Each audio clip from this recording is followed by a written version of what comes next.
Welcome to the Prayagraj institute daily current affair की series में आज हम लोग बात करेंगे 26 अगस्त के करंट अफेयर से संबंधित क्वेश्चंस के बारे में। हमारे सामने जो पहला प्रश्न है कि हाल ही में वैश्विक संगठन ब्रिक्स, यहाँ पे बात की जा रही है ब्रिक्स ग्रुप की। तो हाल ही में वैश्विक संगठन ब्रिक्स में कुल कितने नए देशों को सदस्य के रूप में शामिल करने की घोषणा की गई है? तो ये सदस्य देशों की संख्या है 6। पहले ब्रिक्स में सदस्य देशों की संख्या जो है वो 5 हुआ करती थी। अब इन 6 देश के शामिल हो जाने के बाद ब्रिक्स में टोटल जो कंट्री हो जाएंगे वो उनकी संख्या हो जाएगी 11। ठीक है। तो हाल ही में दक्षिण अफ्रीका द्वारा जोहान्सबर्ग जो है वो दक्षिण अफ्रीका का शहर है, वहां पे 15वें ब्रिक्स शिखर सम्मेलन का आयोजन किया गया। और इस सम्मेलन में मिस्र, जिसको इजिप्ट भी बोला जाता है, ईरान, सऊदी अरब, संयुक्त अरब अमीरात यूएई जिसको बोलते हैं, इथोपिया और अर्जेंटीना, ये जो 6 देश हैं उनको नए सदस्य के रूप में शामिल करने का निर्णय लिया गया। और ये सभी सदस्य, ये ध्यान रखिएगा, ये जो सभी देश हैं 6 देश 1 जनवरी 2024 से ब्रिक्स के आधिकारिक सदस्य बन जाएंगे। अगर मैं बात करूं कि जो ब्रिक शब्द है, पहले ब्रिक्स नहीं हुआ करता था, पहले ब्रिक हुआ करता था, ये जो टर्म है वो किसका दिया हुआ है? तो ये जो टर्म है वो दिया गया था जिम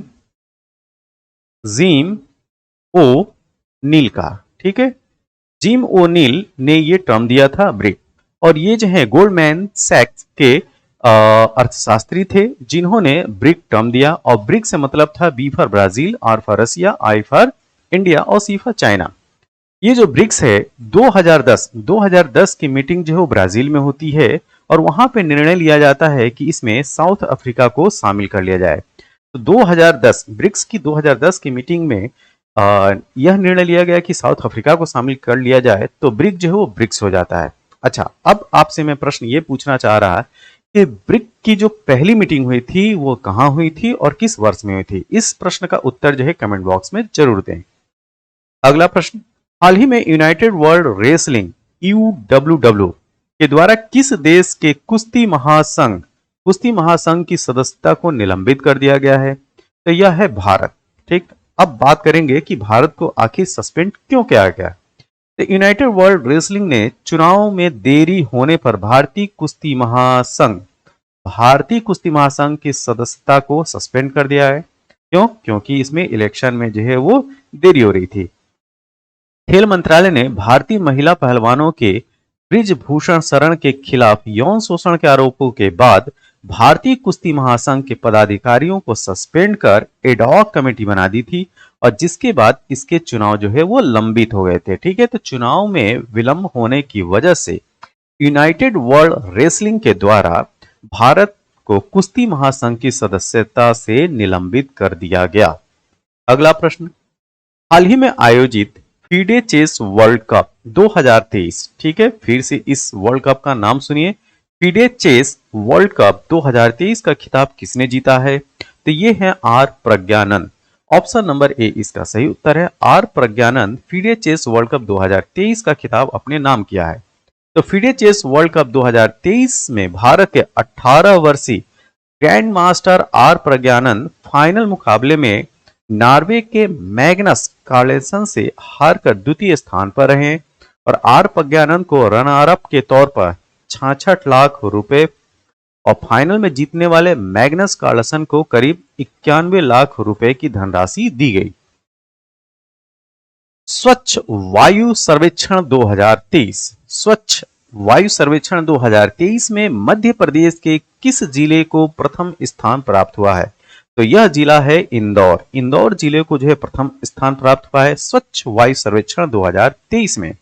तो केंद्रीय प्रदूषण नियंत्रण बोर्ड द्वारा, जिसको CPCB बोलते हैं, सेंट्रल पॉल्यूशन कंट्रोल बोर्ड द्वारा आयोजित स्वच्छ वायु सर्वेक्षण 2023 में इंदौर शहर ने 10 लाख से अधिक, मतलब कि 1 मिलियन से ज्यादा पॉपुलेशन वाले आबादी वाले शहरों की श्रेणी में शीर्ष स्थान हासिल किया है।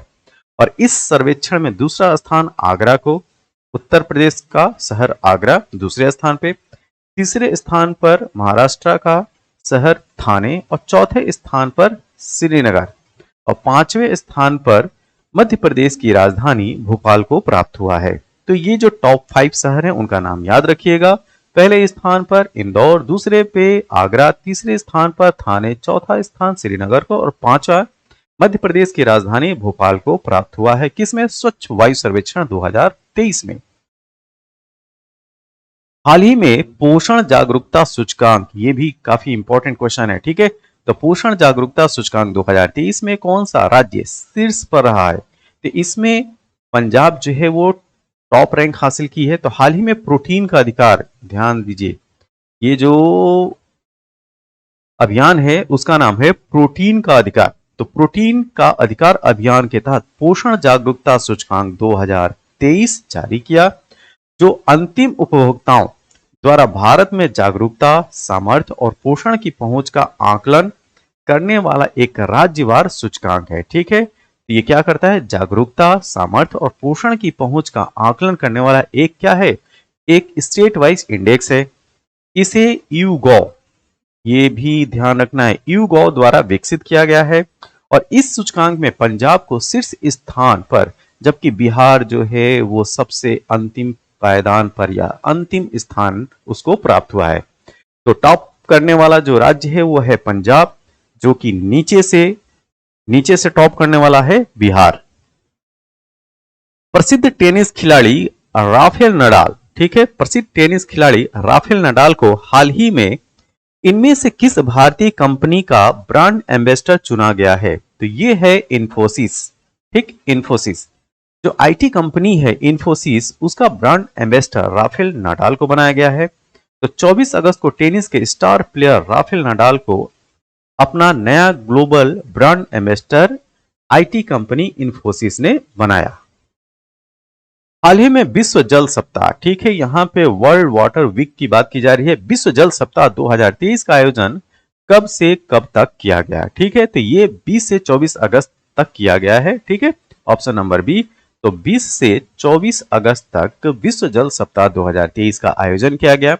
देखिए, विश्व जल सप्ताह 1991 में, ये डेट भी याद रखनी है, 1991 से स्टॉकहोम अंतर्राष्ट्रीय जल संस्थान द्वारा, ठीक है, स्टॉकहोम अंतर्राष्ट्रीय जल संस्थान द्वारा हर वर्ष आयोजित किया जाने वाला एक ग्लोबल प्रोग्राम है, वैश्विक प्रोग्राम है। और वर्ष 2023 में विश्व जल सप्ताह 20 से 24 अगस्त तक मनाया गया और इसका उद्देश्य अंतर्राष्ट्रीय जल संकट, जो इंटरनेशनल वाटर क्राइसिस है, उसको समाधान को विकसित करना है।